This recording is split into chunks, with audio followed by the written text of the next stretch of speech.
यथार्थ धर्मोपदेष्टा कौन है? वह ठीक ठीक आचार्य है जिसे सम्यक ज्ञान का आलोक मिला है। दुनिया में ऐसे बहुत से लोग हैं जिन्होंने बर्फ के बारे में सिर्फ सुना है, बर्फ को आंखों से नहीं देखा।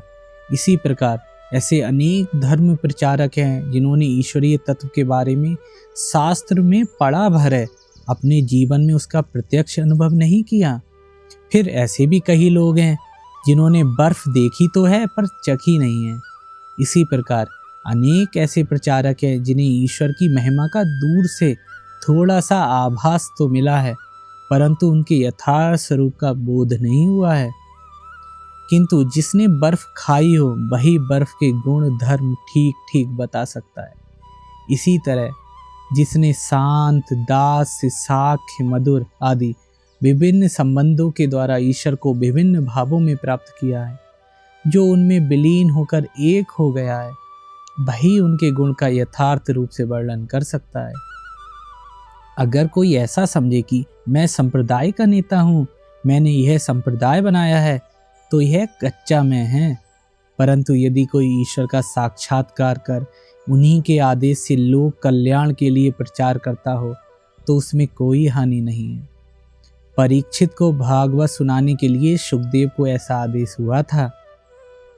घड़ा अगर पानी से भरा हो तो आवाज नहीं करता।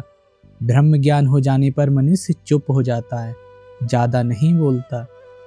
यदि कहो कि नारद आदि का तो ऐसा नहीं है, तो कहा जा सकता है, हाँ, नारद, सुखदेव आदि ने समाधि के पश्चात जीव के प्रति प्रेम और करुणा से प्रेरित हो उस भूमि से कुछ सीढ़ियां नीचे उतरकर लोक शिक्षा दी थी। सिद्ध पुरुष दो श्रेणियों के होते हैं। एक प्रकार के सिद्ध ज्ञान लाभ करने के बाद चुप हो जाते हैं और दूसरों की चिंता ना कर स्वयं ही आनंद का उपभोग करते हैं।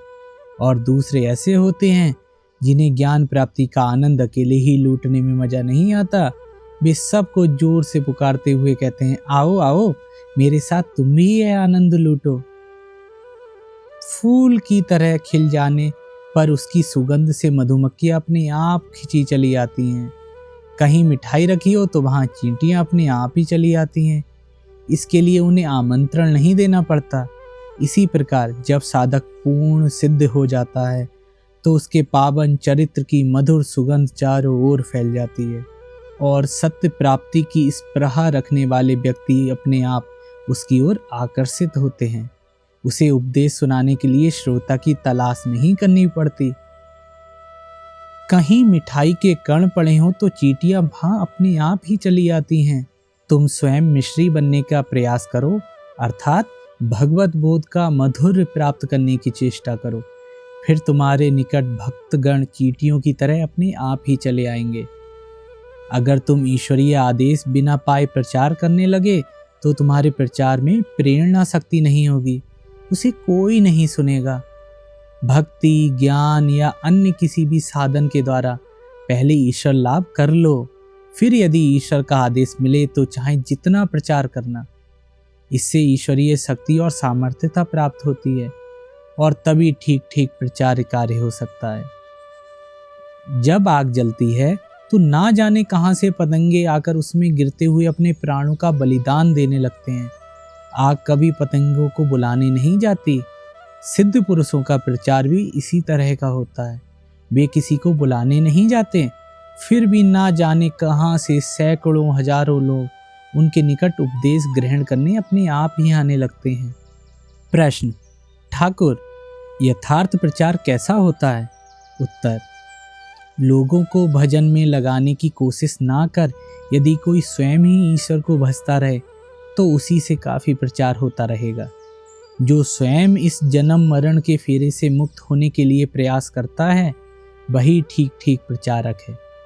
जो स्वयं मुक्त होता है उसके निकट शिक्षा ग्रहण करने के लिए उत्सुक होकर दूर दूर से सैकड़ों लोग आने लगते हैं। गुलाब के खिलने पर भौरे अपने आप ही आ जुटते हैं, बुलाना नहीं पड़ता। जब किसी बड़े व्यापारी की आड़त में अनाज तोला जाता है तो तोलने वाला बिना रुके तोलता ही जाता है और एक व्यक्ति उसके आगे अनाज की ढेरी सतत ढकेलता जाता है ताकि कहीं कम ना पड़े। परंतु छोटी दुकान का अनाज देखते ही देखते खत्म हो जाता है। इसी प्रकार अपने भक्तों को भगवान स्वयं सतत स्फूर्ति देते रहते हैं, उनमें नए नए भाव प्रेरित करते रहते हैं, इसलिए उनके भावों में कभी कमी नहीं आती। किंतु जो केवल किताबी ज्ञान के भरोसे रहते हैं, उनके भाव छोटी दुकान की रसद के समान देखते ही देखते खत्म हो जाते हैं। गैस बत्ती शहर के विभिन्न भागों में विभिन्न रूप से जलती है, परंतु सभी स्थानों में गैस एक ही आधार से ही तो आती है। इसी प्रकार विभिन्न देशों में विभिन्न समय पर जो विभिन्न जातियों के धर्म प्रचारक प्रकट होकर दीपक की भांति ज्ञानालोक प्रकाशित करते हैं, वे सभी एक ही परमेश्वर से आते हैं। जब बारिश का पानी छत से बहता हुआ शेर या अन्य किसी प्राणी के मुंह के आकार वाले पर नाले से नीचे गिरता है, तब ऐसा दिखाई देता है कि मानो पानी उस शेर के मुंह से ही आ रहा हो, परंतु वास्तव में पानी तो आसमान से आता है। इसी तरह साधु संतों के मुख से जो सत्य या ईश्वरीय तत्व प्रचारित होते हैं, वे वास्तव में उनके स्वयं के नहीं होते, वे ईश्वर के ही निकट से आते हैं।